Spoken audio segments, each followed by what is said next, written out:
How many are friendly? How many are sneaky? And then last are the best. How many are smart Alex? And how many are stinkers? I love that one. Basically, and this is in a sense a measure, I mean the pig stuff is measure of prejudicial attitudes, but this is really a measure of stereotypes, beliefs about your own group and the other group. What they found was that each group believed that the other group was made up primarily of sneaks, smart Alex, and stinkers, but that their own group was brave, tough, and friendly. So perfect stereotype beliefs. It doesn't matter what group you're in. Your group is great. The boys in the other group have all of these negative qualities.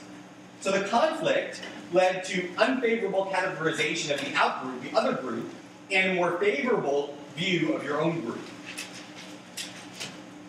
I should mention that there was also overt hostility between the groups during the competition. You can predict what that involved. Each raided the other's bunk. They burned the other's flag. And there was just incessant discussion of how they were going to raid and counter-raid and counter-counter-raid. There was just a lot of talk about who's going to raid what and when. So the conflict seemed to have created this negative atmosphere between the groups, prejudice, discrimination, stereotypes. How can this friction be reduced? In the third week of the camp, Sharif set about trying to get the groups to like each other again, to reduce the prejudice and stereotypes. The first thing he tried, quite logically, is what we might call mere contact. Just bring them together, and they'll see how similar they are, and it'll all be wonderful, and have a very happy ending. That doesn't work. 7 times in the first few days of the third week, after the competition was over, Sharif had the boys come together and eat meals together, whereas before they'd eaten separately, on the hope that by putting them in a situation where they had to interact with each other, they would see that it's not so bad, they become friends. Instead, 7 interactions over meals, 7 food fights. So that was not what Sharif was hoping for. So just bringing the groups together did not reduce the prejudice and discrimination. Mere contact between the groups did not help things get better between them. Then Sharif tried to figure out ways to create situations in which the groups would have to work together because he believed that if they were forced to work together to achieve a common goal, that might lead them to reduce their prejudice and discrimination. So here's where we get creative/disturbing. First, Sharif faked a failure of the camp's water supply. Basically, he broke the water tank. And he broke it in some very creative way where it was going to take the efforts of both groups to fix it. So the water tank was broken. The Rattlers and the Eagles went off separately to figure out what happened, but they both came to identify the same problem, and ultimately they had to work together to fix it. Then, we haven't, of course, had the inevitable cookout at summer camp.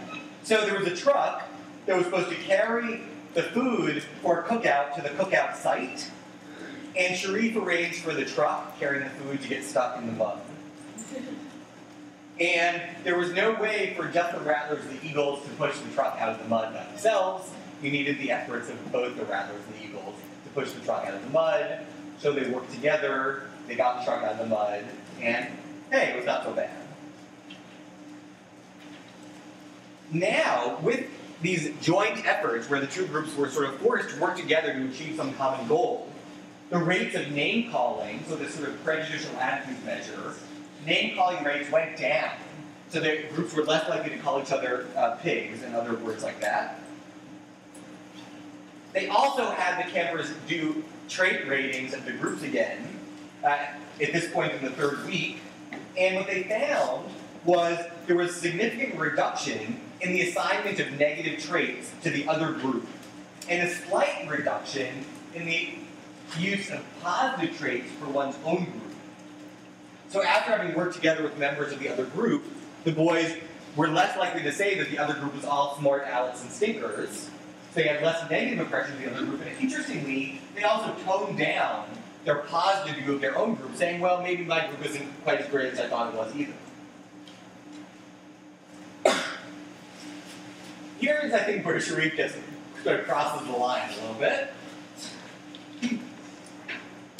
He seems to have had many disguises during the study. I don't know if the boys were gullible or he just had really, really good makeup artist. I don't know. Good costume designer. At this point, he suddenly appears as the camp handyman and does these like one-on-one interviews with each of the campers, asking them to say who their friends are. I guess he had done something like this earlier in stage 2 as well. What Sharif found with it was at the end of stage 2, almost 100% of a camper's friends were people within his own group. So during stage 2, people, if you're a rattler, your friends are only other rattlers. If you're an eagle, your friends are only other eagles. But by the end of stage 3, where the groups would work together, only 70% of a camper's friends were in his own in-group. It's not 50-50. People are still closer friends with members of their group than members of the other group, but the dynamics of the friendship groups have changed as a function of working together on these goals. Also, here's where the sappy music comes on. When it came time for the boys to go home, they were allowed to choose whether to go home in separate buses like they had come to camp in, or whether they wanted to ride home together in the same bus, and they decided to ride home in the same bus. On that bus ride where they rode together, they stopped for lunch. And nobody's asked who won the competition. The Rattlers won. Maybe some of you were rooting for them. The Rattlers won. Their prize was $5. Now, okay, that was a lot of money in 1954. They won as a group. That's not like an individual payout. They won $5 for the whole group. And extreme sappy this year, during the bus ride, stop for lunch, the Rattlers used their $5 to buy malteds for everybody. It's so sweet. Okay, so the Roberts Cave experiment sort of supports the idea of realistic conflict theory that groups end up disliking each other, they develop prejudice and then stereotypes because they're putting conflict with each other.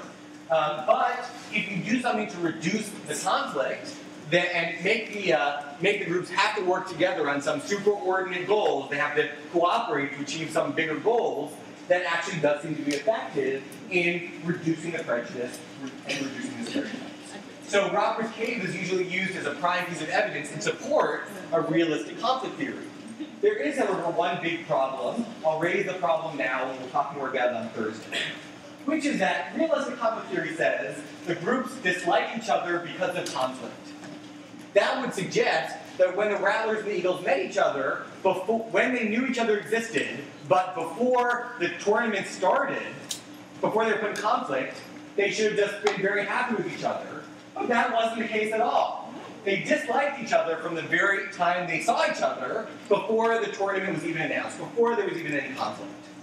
And so that's a problem for realistic conflict theory, that they disliked each other before the conflict even existed.